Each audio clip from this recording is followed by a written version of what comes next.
Alright, today's video I'm going to talk about Sarah Wilson. I Quit Sugar. Obviously see 20 years of sugar consumption, daily sugar consumption has made me terribly obese. I just had some carrots before that I had some low-fat, vegan, sugar-rich ice cream. I had a lot of vegan gummies, candies. I'm a sugar addict. Sweet drinks, fruits, I'm a huge fruit addict over here. I've been eating, probably 300 grams of fructose a day for the last 20 years, and you can see it's made me massively obese, you know what I mean? There's some videos about Sarah Wilson. I've done a few videos about Sarah Wilson. Again, no hate to her. I think she's an amazingly talented person, and but man, when she's got a book out called I Quit Sugar, and that title gets me triggered. It gets me triggered. So many people have written to me over the last few years saying, I tried Sarah Wilson's program, I had massive anxiety, which I never really had that level before. Some people said they felt suicidal for the first time in their life following Sarah Wilson's I Quit Sugar plan. And they were just like, what's going on? And then they found me from my videos of critiquing her and that sugar film a few years back. And I've done a lot of satire and skits and stuff, but genuinely I'm here to help. And it pains me to see this I Quit Sugar thing going on. And it came up recently in a discussion of my coaching group. So I went into the I Quit Sugar Instagram page saying, here, I can see this. So let's read through this together. And we've got this Sugar Cravings Are Calling. So you've got this really artistically well done, super professional, like really creative stuff. And it's decline or accept. The Sugar Cravings Are Calling. Decline or accept. It's on Instagram. I Quit Sugar. Again, no hate to Sarah. Like, I would love to spend a day or a weekend with Sarah. I would love to. I really think she's a misunderstood person, and I specialize in dealing with types like Sarah. I know I'm super, super well. I've been around the world a lot and had a lot of experience with women over the years, especially women with eating disorders. And I see Sarah, and I see someone who doesn't understand her eating disorder. And for me, it's like neon lights. It's like this little ring light here. It's just like clear as day, eating disorder. Someone needs some help. And I would love to help. So I'd love to hang out with you, Sarah, for a weekend or whatever. It would be good fun. I can guarantee that. Definitely. Very, very insightful. I'd love to. Oh, man. It would be good. So here we have. The first cravings here is, this is called Break the Habit. And I'm just like, man, this stuff triggers me, man. In an insane way. Because I know how destructive this information is. But I also know it's coming from a place of sincerity. Like the person who wrote this really believes it's going to help someone. Sweetie, whoever wrote this, you are literally destroying people's lives. Literally destroying people's lives with this misinformation. Cravings. This is referring to sugar cravings, which we all have because every cell in our body runs on sugar. Just like we need sleep, we need water. If you don't get enough sleep, all you can think about is sleep. You're like, oh, I just could love some sleep. Oh my God. People say, don't sleep. Have another coffee. Have a methamphetamine. Have an Adderall. Have a modafinil. Have an upper. Have some Coke. Boom, go. Don't sleep. Don't give to your sleep cravings. Got a sugar craving? Don't brush your teeth. Distract yourself. Just pause. Write something down. Just don't have sugar. Don't sleep. Don't have water. Damn. So this is destruction. This is like red flag eating disorder. This is as bad as it gets. This is as bad as it gets. Maybe there's something better, but this is all I can think of. Anyway, so let's get into it. You can see how triggered I am. Oh my God.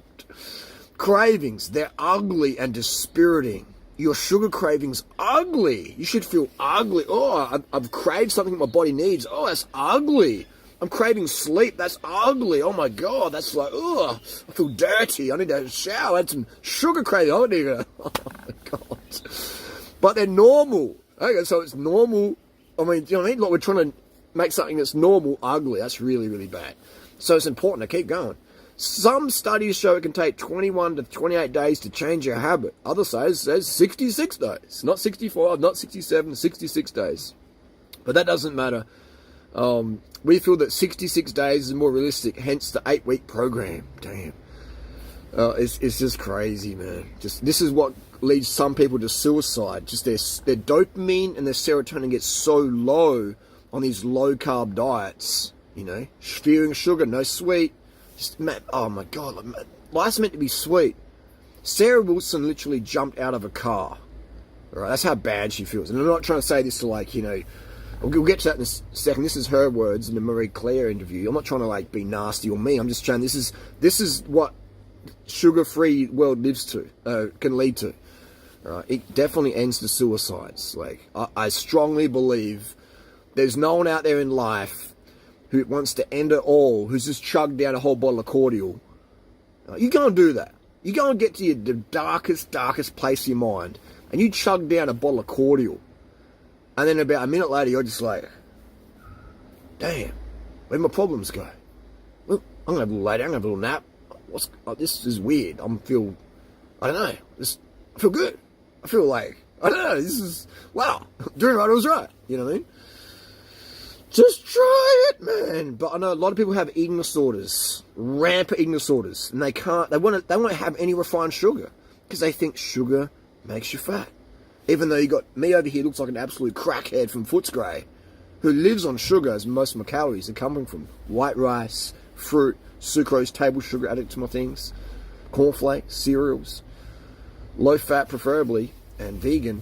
You know, but it's crazy. So. Oh my God, where do we start here? Man, Sarah, let's hang out. Let's hang out sometime. I'd love to help you out.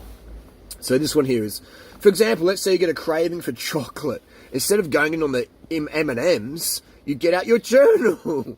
Write down the feelings behind the craving, at the time of day, and the events that surrounded it. Even if you end up eating those M&Ms, it's been documented. You've documented it. Now, what sort of eating disorder we got here? It's no longer an impulse, because you've documented it. Yay! You've documented your sugar craving. Yay! It's a decision, which means the habitual nature of it is already being... This woo-woo bullshit, man.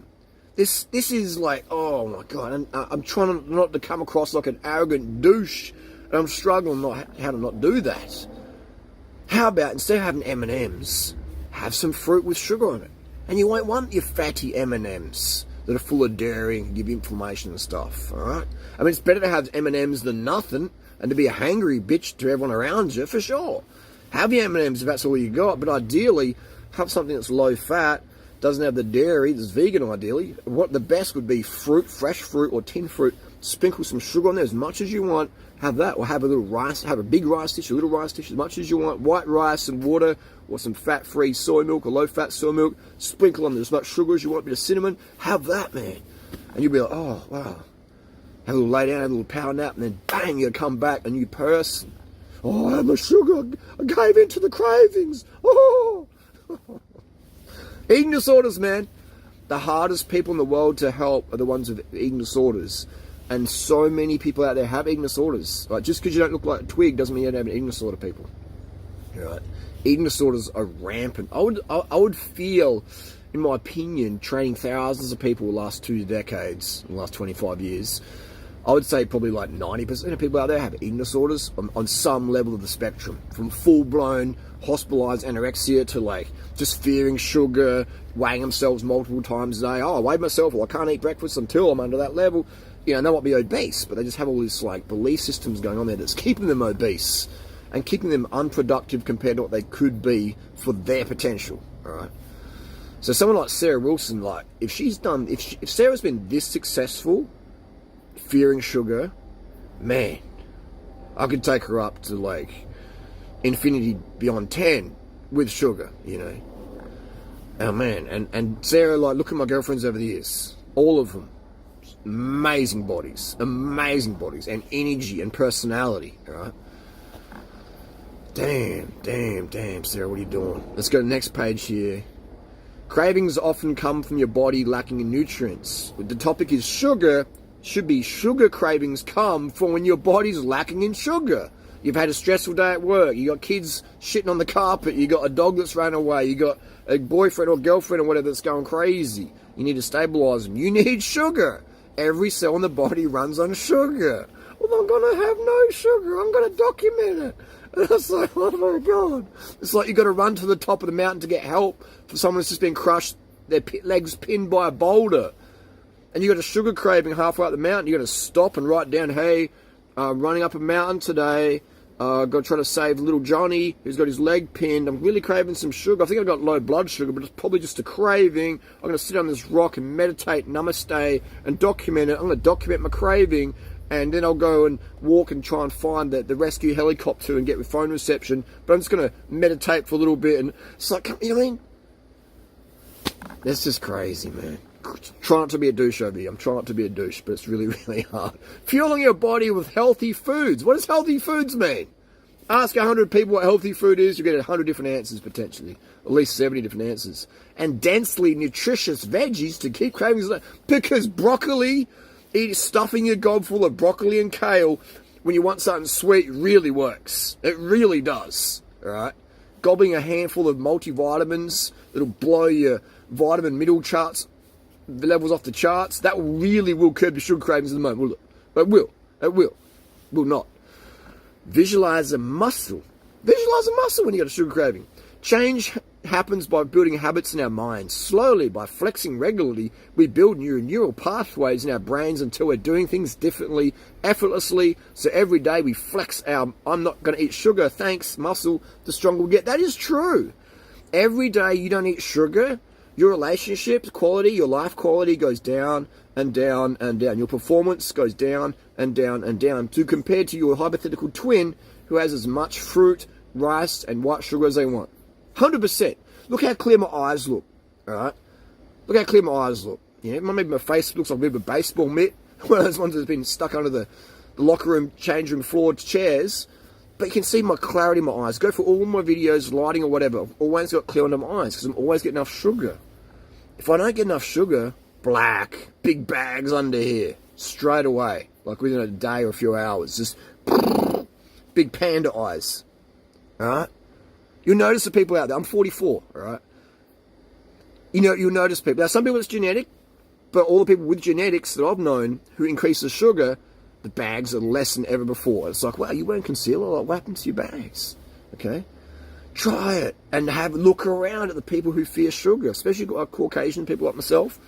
The ones who fear the sugar have like, oh, it's like, wow, what's going on under here? That's like, man, that's adrenal stress, adrenal burnout. Other things going on there. So, yeah, you need sugar, man. The liver runs on sugar. Your immune system runs on sugar. Your brain runs on sugar. Your balls, your ovaries, your heart, your passion, your love runs on sugar.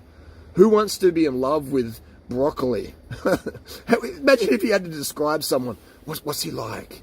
Oh, he's like sugar. He's just like, he's just so sweet. He's like, he's so sweet and precious. Sugar, he's my sugar baby. No, what's he like? Oh, he's like a bitter leaf of kale, just full of calcium. Yeah, that's awesome, mate. And what's she like? Oh, mate, what's she like? Oh, she's like, like raw broccoli when you eat it and it sits in your gut and it just feels like a brick in your gut, and then you crap it out like a week later and it's like blows your colon apart. Yeah, she feels like raw broccoli. Yeah, she feels like a vegetable. What's she like in bed? Oh, mate, she was like a vegetable. That's really good, isn't it? It's like, far out, man. This is what happened when people try to fill up on nutritious veggies. Damn. The day after you've eaten sugar, this one here. Oh, here we go. We'll get to the top. Be kind to yourself. You're going to be feeling so crap, man, on no sugars. I should say insufficient sugar. Studies have shown that when people acknowledge and forgive themselves an unhealthy food choice, they're better able to resist next time. That is true.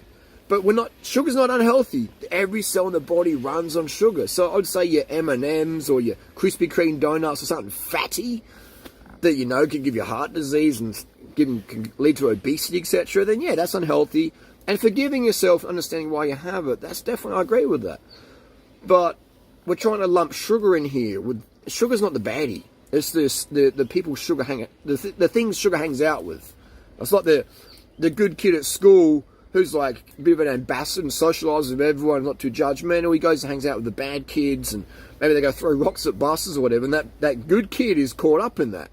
You know what I mean? But it's just who he's hanging out with. If he doesn't hang out with those people, then he's doing good stuff. Okay, so same with sugar. Like sugar gets lumped with KFC chicken and all this fatty stuff and pork and fatty meats. Like people have sweet and sour sauce in their pork. They start eating a lot of pig and they're looking like a pig, and then they blame the sugar. It's not the sugar. If you eat pigs, you're going to look like a pig at some point, unless you're a mad cow restrictor. And eating bacon, like, you know, remember that movie Babe? What are we doing? What are we doing, man? Like, if a little piglet runs into your arms, you're going to, like, bite into its neck? If you do, get some help, people. Get some help. And the day after you've eaten sugar, try not to touch any sugar or stimulants. Whoa, what? What? When is sugar a stimulant? That's like saying, what? That's like walking into church and saying, the day after you've been to church, try not to go to church or hang out with any pedophiles. So, whoa, back it up here, back it up. Now, a Red Bull contains sugar, potentially, you know, but just because it's associated doesn't mean it's like part of it. Pedos hang out at churches just because it's there, you know what I mean? Like, it's just like, damn, careful with your literature, people. Careful with those examples. So, if you're eating sugar, try not to have any sugar or stimulants. It's like, far out, man. You know, but Sarah Wilson smashes the stims. You think she's smashing the caffeine or the prescription drugs like the modafinil, etc.? You think she's not? I'd be very surprised if Sarah Wilson is an absolute stimulant junkie. You know what I mean? I'd be very, very surprised. Very surprised. It only takes half a day to feel okay again. Back off from fruit, tea, coffee, etc. But yet they've got full recipes full of cacao. You know what I mean? And that's a stimulant. That can floor you. All right? That can floor you. Next day you have cacao, next day, that's because your adrenal glands just got a shot of adrenaline, because caffeine, cacao, theobromine is a neurotoxin. So they're saying sugar's bad. Sugar feeds the brain. Have cacao instead. Cacao contains theobromine, which is a neurotoxin. So this is, again, whoever wrote this isn't trying to do you wrong. Like, they genuinely believe what they're writing is going to help, but even though it's super destructive. Don't punish yourself. When we get harsh, we tend to swift right back into the crave reward cycle that fuels sugar addiction. I mean, that's true. Don't punish yourself, but acknowledge what's going on here. Sugar addiction. This is, you know what I mean? Like, so, it's just crazy, you know. When in the clutches of a craving, simply tell yourself, let's wait 20 minutes. So this is dangerous advice, isn't it? Let's say you're driving a car, you can't focus, you're spacing out in the road, you got kids in the back, you're in a motor vehicle which can kill people, all right? And you can't really pay attention, you've just been going hard all day, and just like, I need some sugar, my brain's just still fogging out, and so bleh. And Sarah's crew are telling you, just wait another 20 minutes. Just don't have any sugar. Can't concentrate on the road? Just drink some more caffeine. So now you're all like hyper anxious and just like flipping out, you know. See if you still need a sweet fix after 20 minutes. Just delay gratification. In the meantime, make a cup of, have some more stimulants. Hey, did we just say, go back here? If you've had sugar, back off from tea. And they're saying, have tea. It's like, oh my God, this is what I'm talking about. These people drive cars on the roads, and there's kids up and down the footpaths, people riding bikes on the roads. These are the people that kill people from not paying attention because they're so undercarb. They're just like, they can't even see these people are like professional editors, and they can't even see the contradiction from page to page on Instagram flick through. Don't have tea. Have tea. Make a cup of tea. Want to go to sugar craving? Have some tea. So what the heck? Again, pause and take note of how the craving shifts. This pausing and looking is important. It builds the I can do this muscle, making next time easier. Hopefully you haven't killed anyone in your car from not paying attention because you're so space kitty and in brain fog that your brain needs the sugar. Distract yourself with other sweetness. Often sugar is simply a treat. No, it's not. If you have sugar and it tastes good, you need the sugar. Oh, no. That's where the eating disorders kick in. People want to get rid of sugar so they can eat less. And when you tell them you can eat sugar, actually you need to eat sugar as much as you want, that triggers it, man. Like, oh my God, like, that triggers the eating disorder people hardcore. If you want to get someone out of your life, you know, and let's say they're really like snappy and yo-yo-y moods, and which is generally because they're not getting enough sugar. Let's say they're just really hard to deal with people. Most of those people, 99% of those people think sugar's really bad. Right? And if you want to get that person out of your life, maybe it's your husband, maybe it's your wife, maybe it's your teenage kid or whatever, you want to get them out of the house. Put sugar everywhere, all right? eat sugar in a spoon in front of them, have it in your cereal in front of them, go, do you want some sugar? Don't be a douche about it, but just have sugar all around in the pantry, on the table, big bucket of it with a spoon in the middle. You know what I mean? Like a big ladle where you just pour it on. Those people will move out of your house within days. Or they'll want you out of your house. You know what I mean? And you'll be like, okay, I'll go. That was easy. All right. I remember one time on my friend's fruit farm, we have a lot of space cadets coming up there because my mate's super generous. These people want to leech off him. And this space cadet came up. You know, he just done a water fast, dude with a full eating disorder, needed help, you know, and I can just tell this guy, he meant well, but I knew he was going to be a liability, going to be an issue on the farm, bit of a distraction. And so people were there, the non-judgmental people didn't want to like, tell him to just bail out, and so I thought, I'm going to go out there, and he's going to go. He's going to go. I said, Natasha, watch this. So I went out there with a bag of sugar, Coles white sugar, 3 kilo bag with a spoon. And I just started eating in front of him and said, hey, bro, you want some sugar? And he's like, whoa, no, man, no. I was like, come on, man, have some sugar, bro. Sugar's healthy. Sugar's good. And this guy's, I wish I were out on camera. This guy was tripping out, man. He's just like, whoa. And I was like, come on, have some sugar. I'm sort of walking after him. We're talking. And I'm just like, sugar, man. Like, put your hand out. I'll put some in there. And I was like, oh, man, sugar's so good. Like, so you should come and stay here, man. We're eating sugar all day, man. We smashing the carbs here. We're carbing the fuck up. This is Sugar Town, man. Welcome to Sugar Farm. And he was just like, man, argh. And he went from wanting to stay to like getting in the van and booting the hell out of there. Simple as that. So this works every single time.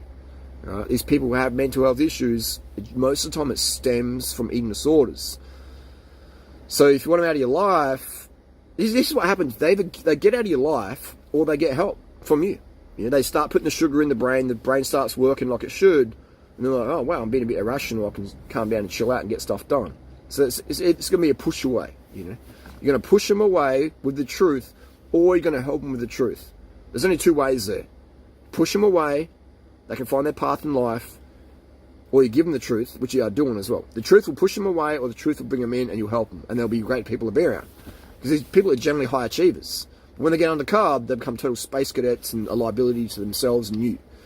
So sugar's like, it's incredible. It's absolutely incredible.